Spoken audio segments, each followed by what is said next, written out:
Am I saying your last name right when I say Bottorff? Bottorff. Bottorff, That's all right. Closer than most people. Great. All right, we're here with Juliet Bottorff of Duke, third in the women's 10K. Talk a little about how that race played out. I mean, it went out pretty conservatively. I think it was a little windy out there, so no one really wanted to take the lead, myself included. So it really didn't. I feel like there's a lot of jostling, pretty typical like championship 10K race.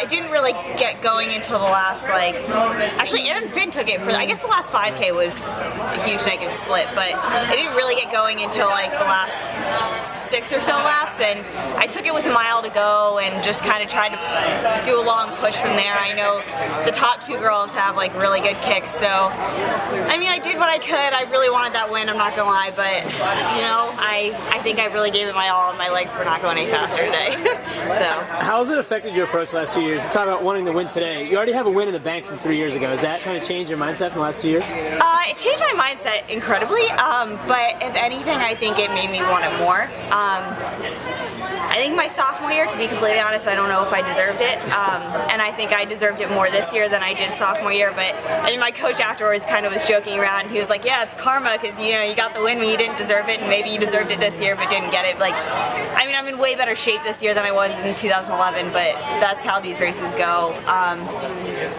I mean, I wanted 34.25 my sophomore year. Like, it was unbelievably slow, and this year I ran 32.37 or something like that and got third. I mean, it was just a really good year, and I mean, Eleanor Kirk and Emma Bates, I mean, they had an amazing race, and they had a better kick than me. They deserved it today, and I didn't have that in my legs, so I mean, props to them. They ran a great race. When you won, it was a hot day. Were you hoping today was going to be hot like yesterday? I mean, I wouldn't have complained, that's for sure, but this is no Iowa, this is Eugene, so I didn't really expect it to be super hot. That probably would have helped me, but you know, it's Eugene, that's not how it is. And what's next for you? How did the race play out today differently than how you thought it was going to play?